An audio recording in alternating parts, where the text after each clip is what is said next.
Hello and welcome to Scribes and Songsters. I'm Veronique Mandel. I'm very excited for you to meet our guest on this edition of the show, a comic book writer and artist and songwriter. So sit back and enjoy. Today our show is coming to you from Glass Monkey Studios on Ottawa Street in Windsor. Windsor and Essex County is home to a number of successful comic book creators and illustrators, and our guest, Tony Gray, is one of the best. He's also the owner of Glass Monkey Studios. Tony does work for both Marvel and DC Comics and has drawn illustrations for the superheroes you all know as Spider-Man and Batman. He's the creator of the superhero known as the Conduit. Tony's also a talented musician, and the singer-actress Alyssa Doherty, along with Tony, have formed a band called Red and Grey. Later in the show, they'll perform an original song they wrote just for this show.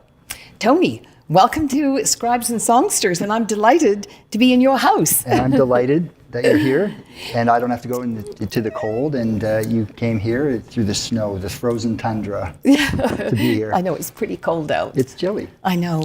I want to talk about this amazing space and everything you've got going on here, but who's Tony Gray? Tell me about Tony Gray as a boy. As a boy, I've never actually grown up, so I'd be telling you stories about right now. Your early boyhood. Yeah, I grew up right here in Windsor. Went to H.B. McManus grade school out in Forest Glade, and very early on, I was fortunate to find a niche, which was drawing and an interest in comic books. So by the time I was 10 and 11 years old, I was actually working professionally in comic books. So, how old were you the first time, when you remember the first time you were doing that sort of thing? Yeah, the first time I remember, I used to watch the Disney shows all the time. And I remember being 4 years old and drawing what, if I looked at today, was probably a terrible version of Donald Duck's head. But it was the first time that it was a recognizable piece. And to me, it was magical. It was like, wow, something that was in my head somehow came through my hands onto the paper. I've never really lost that. I still sit there today, and I'm terrified every time I look at a blank page, because it's like, what's going to happen? And then, somehow it always seems to work out. But that's the earliest that I remember doing Donald Duck, and I used to draw Speed Racer and Bozo the Clown, and it's so much fun now, because like I said, I've never really had to grow up doing this sort of thing, that I'm on the circuit now, so I'm meeting all these heroes of mine. Recently I met Art Servey, who was Bozo the Clown for this area, and I used to draw little pictures of this guy when I was 4 and 5 years old. The nicest man that you can imagine, lives over in Michigan still. Great guy. I'm so envious. I think it is such a gift to be able to put pen to paper in that way. Did you take lessons? Like, what's the progression of your career? I did. I took lessons, and I studied at the University of Windsor. I did a double in visual arts and art history, but I've always been interested in the comic book field. I specialized in anatomy through university, and shortly after I was working for doing medical journals and doing anatomy and muscles and things like that. And it's still, that's why I'm hired for the most part to do the comic books that I do now, because it's an attention to the detail of anatomy. I'm never one who really gets 4 biceps, because it doesn't make a lot of sense to me, but I know that that's what people look for in the Hulk. That's not the type of job that I'm really hired for. I get hired to do things that require more realism, more likeness. The current Spider-Man work that I'm on isn't your standard Spider-Man book. It's actually being done with Nicholas Hammond, who was a child actor. He was one of the Von Trapp kids in the Sound of Music. Kidding. He went on to play Spider-Man in the 70s on the first TV series that featured Spider-Man. And he's now writing this. So the book that I'm doing is done to look like Nicholas Hammond as Peter Parker. The costuming is like the 1977 TV series. Excuse me. If you're a criminal, you're driving a 77 Cadillac. If you're a victim, you're calling 911 on a rotary dial phone. So this is the type of work that I normally get hired for. I'm not doing the monthly titles. I'm doing specialty books. Now, have you done comic strips? I have, in fact, going back to our old home, because this is like visiting family here, really. When I come back to Windsor, I get to see my family, and then my work family. I was at the Star for a number of years. I don't know if you recall, there was a gentleman, Wayne Moriarty, who was the publisher at the Star at the time. He knew that I was very involved in comics, and he asked me to get into changing the comics page for them. Well, of course, I never let anything go. It's always like, oh, how can I make this work for me? So I pitched him a whole slate of comic strips, including one that I came up with. He had no idea where it's from. It was a strip called Saturday Afternoon, and it still runs to this day. And he said, "What is this?" And I said, "Well, it's a strip." He said, "Give me a couple weeks worth, and we'll see if I like it." He liked it, and thankfully he did, because it's been running for 18 years now. You know, I remember that, and I remember Chris Vanderdolen, who loved comics. Right. He came over to my desk one day and said, "Look, that's Tony." Yeah.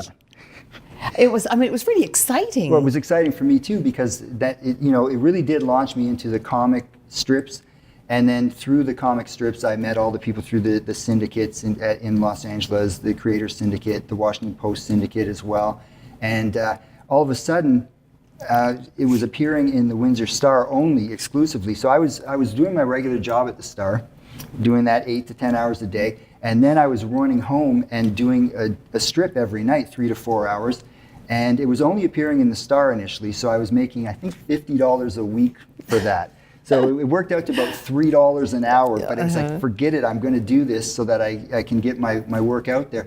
As it turns out, other syndicates were coming in, and as they were pitching their strips, they would see this one, and within 8 or 9 months, there was an actual, battle back and forth about who I was going to sign with, and I was fortunate. I got involved with Creators Syndicate. They handle things like Archie, Wizard of Id, The Far Side. And big guys. Exactly, and it all stemmed from the Windsor Star and hanging out here in the city and trying to do what I could to avoid my real job. Veronique, I've always been lucky. I've been fortunate the whole way through. By the time I was 10 or 11, someone saw my stuff. By the time I was playing in bands, I was playing in big bands. And then with the comic stuff, everything just works. Now you have to float. You can't sink once you get the opportunity. And I've always been fortunate to have the skill to do that, I guess. Yes. But it's worked for me. But I don't dismiss good fortune in this either. Do you find that the more success you have, the more pressure it is to do really well the next time, that you can't rest on your laurels? Oh, I think that's absolutely right about anyone who's creative that wants to do good work. If people ask me what is the best work that you're going to be most proud of, I'll say stuff I'm working on tomorrow. So you never. It's a type of field. It's not like athletics where you peak and diminish by the time you're 35.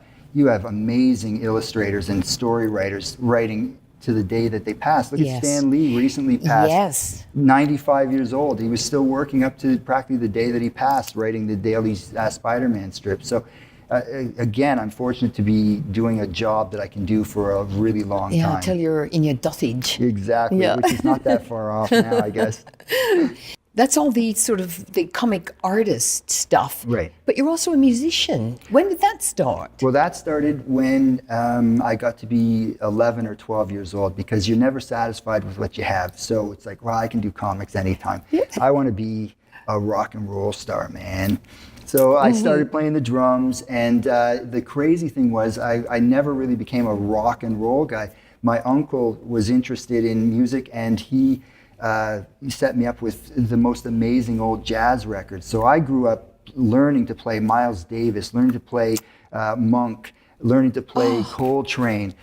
So I thought I was going to be, the next Beatles, or in the next Beatles, or Tool, or King Crimson, or something. And I ended up playing with these amazing old, because we're so close to Detroit, I was playing with these amazing players that were 70 and 80 years old that had played on Louis Armstrong albums, and they just thought I was a novelty. I was a twerp.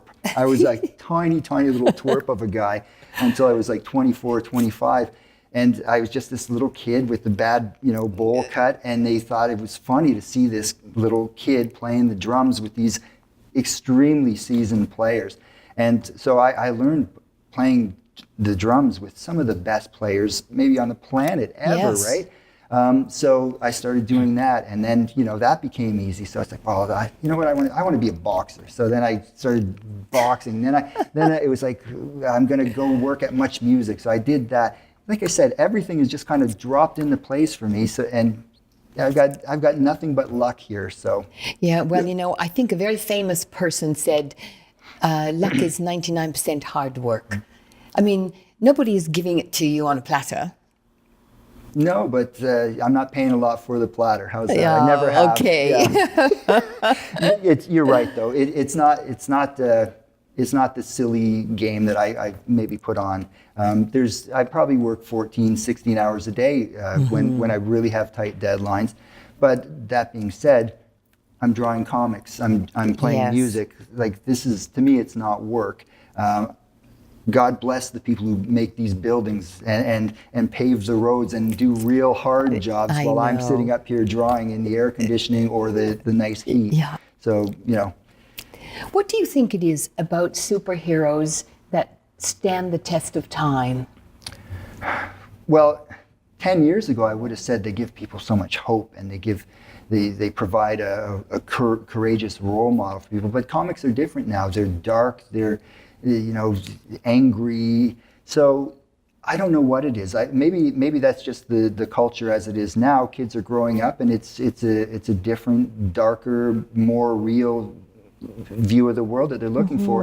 And the superheroes are still there to maybe pull them out of this crazy darkness. But you also write music, I do. and you've got a new project. And I know that in a minute I'm going to play a song Right. that you wrote for us. So how much of your time is writing music and playing? I've been playing music, like I said, since I was Yeah. 11, so probably 2 or 3 hours a day. I don't do it all in one session, but I'll get away from the drawing board and go sit down and play the drums. And I also play like electronic drums in the octopad, so I'm actually triggering orchestral sounds or piano or whatever. So it's always fascinating to me as well. And the young woman that I'm working with right now, Alyssa, she's actually set up with me to be the model for the Spider-Man book. She's a red-haired, beautiful young woman that you'll see shortly, and she was set up to be the model for Mary Jane, Peter Parker's girlfriend. So when she came up to the studio here, there was a karaoke machine left from an event up here. She asked if she could sing, and I was like, oh no, I'm gonna have to listen to this terrible version of Rihanna or I can't Britney wait to Spears talk or to her. something. And it's like, oh no. And then she started belting out these tunes from Les Mis and show tunes. And it's like, oh, where's that voice coming from? She's about this big, right? And so when you actually hear her sing, you'll be probably as knocked out as I was. But I looked at it and thought, wow, I can make some money off this girl. This is great. So sign her up.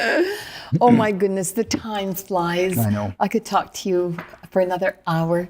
Thank you so much. It's Well, always so delightful to Well, talk thanks to for you. coming out. I really appreciate it. My pleasure. And it's always nice to see you. Thank you, you too. Okay.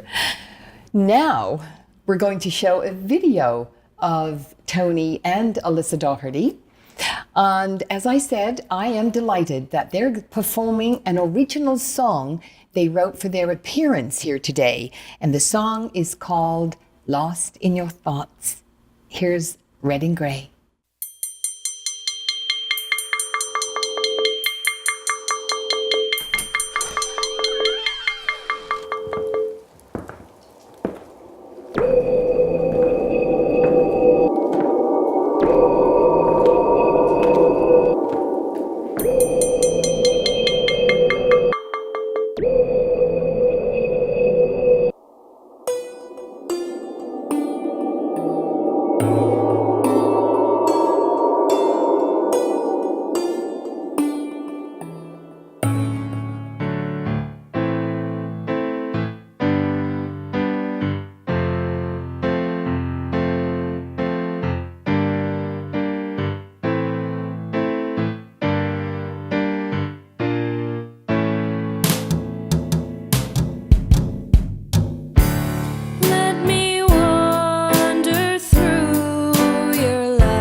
nowhere to be found.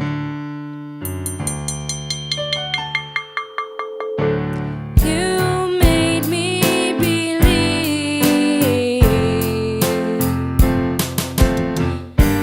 I could be what you're not here to see, trying to save myself in you. Where forever was all for naught. When you close your eyes, I'll be lost in your thoughts. Always be with you. Always. That was Red and Grey, comprised of Alyssa Doherty and Tony Gray. Now we get to find out a little bit more about Alyssa Doherty. In addition to being an amazing singer, as you just heard, and an actress, she's originally from Chatham, Ontario, and has appeared in many musicals.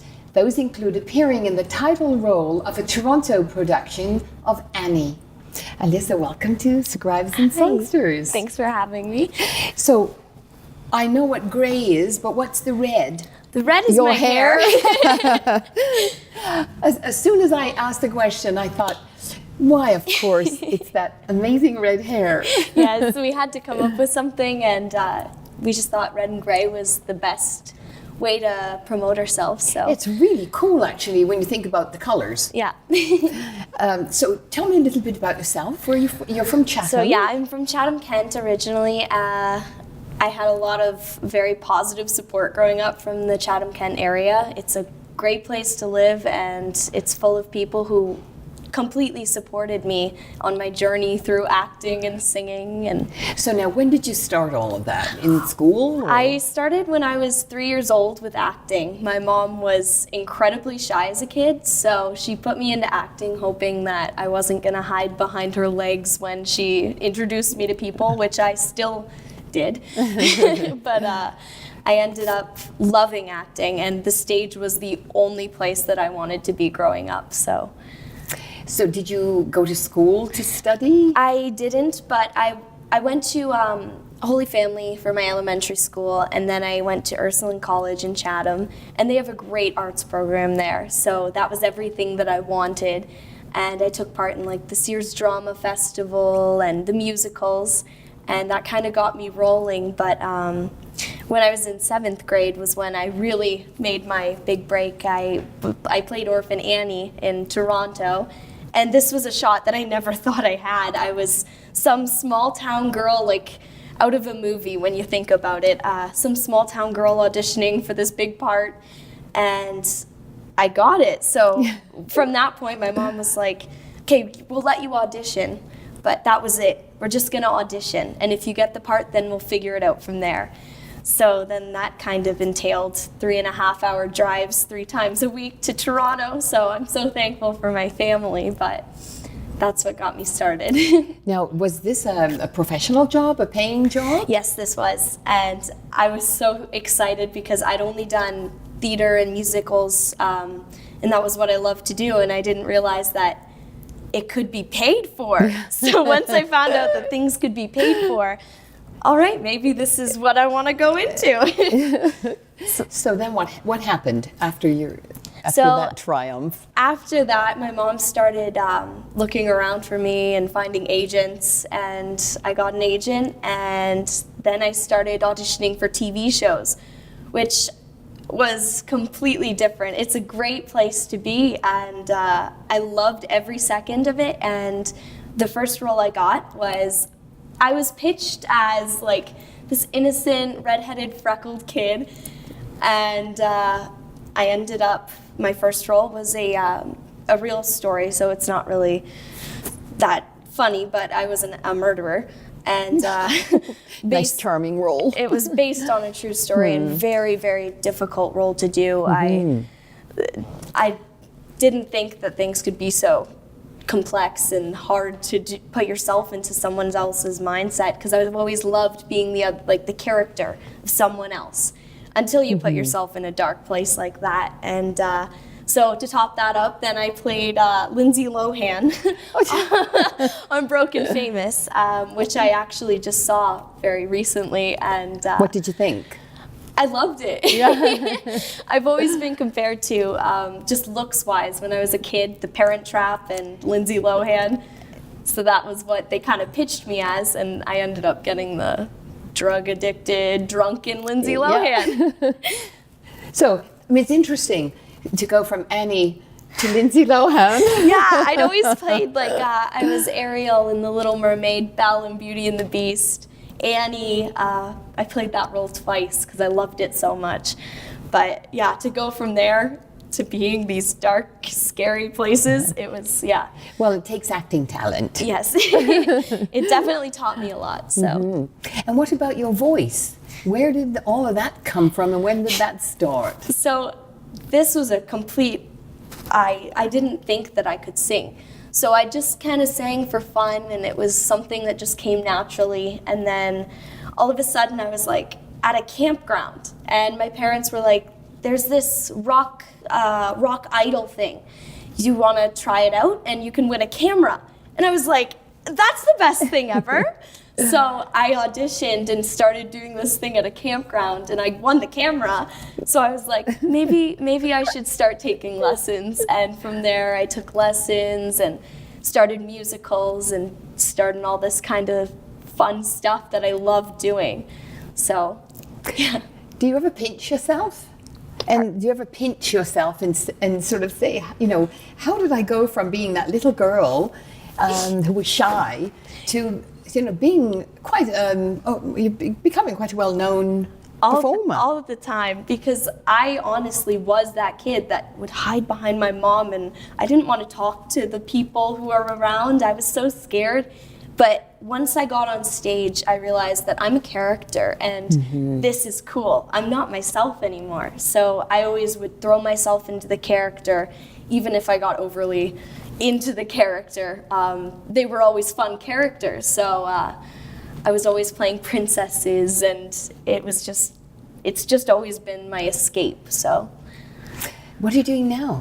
now I am with Red and Gray. Yeah. We created our band, or duo, sorry, and so I'm doing classic songs from like the 30s to now, and just stuff that I love to sing, and began writing songs, and it's been this whole journey for me that's been something that I never pictured.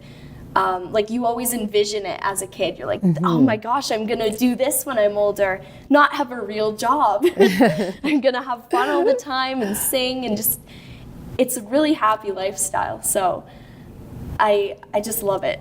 And do you have other acting jobs? I mean, is that something you're still going to pursue? Yes, I think that I'll always be an actress, and I take a lot of my performing into my songs and into my singing. Because as a singer, I still feel like I'm a performer. Yes. So that's the best part of being a singer and an actress, is being another person or conveying some type of emotion to the audience and making them feel what you feel. So that's always been fun. It's very exciting, isn't it, when what you're doing as a job is the stuff that you absolutely love. Oh, it really is. And I love that I can help people to feel better and put them in a better mood. I used to sing in nursing homes, or I did little princess gigs at elementary schools with little kids, and that was just something that always made people smile, or they could feel what I was feeling while I was going through it. So Where would you like to see yourself in 5 years? You know, people often say, where do you want to be in 5 years? Or do you even think 5 years out? You see, I take everything day by day. I know it sounds incredibly cheesy, but I've always, in 5 years, every time this question is asked, I want to be somewhere happy, and playing music is where I'm happy. I want to be on tour, doing things, performing music that I love, acting, singing, just fun stuff. And on the way, I've learned how to play piano. I've taught myself how to do things on the guitar. Like I just want to continue to get better. So. Between you and Tony, I'm feeling a little bit diminished. The talent is absolutely incredible. Thank you. And thank you for the song that you wrote for us. This is wonderful. Well, thank you for having Yeah. us. And good luck. I'll be watching and listening for all the things that come from Red and Grey. Wonderful. Thank you. Thanks, Alyssa. Well, unfortunately, it's time to go. Thank you so much to our wonderful guests, Tony Gray and Alyssa Doherty. Thanks also to Gary and Brian. As always, thank you for making all of this happen. And of course, thank you for watching. See you next time here on Scribes and Songsters. I'm Veronique Mandel.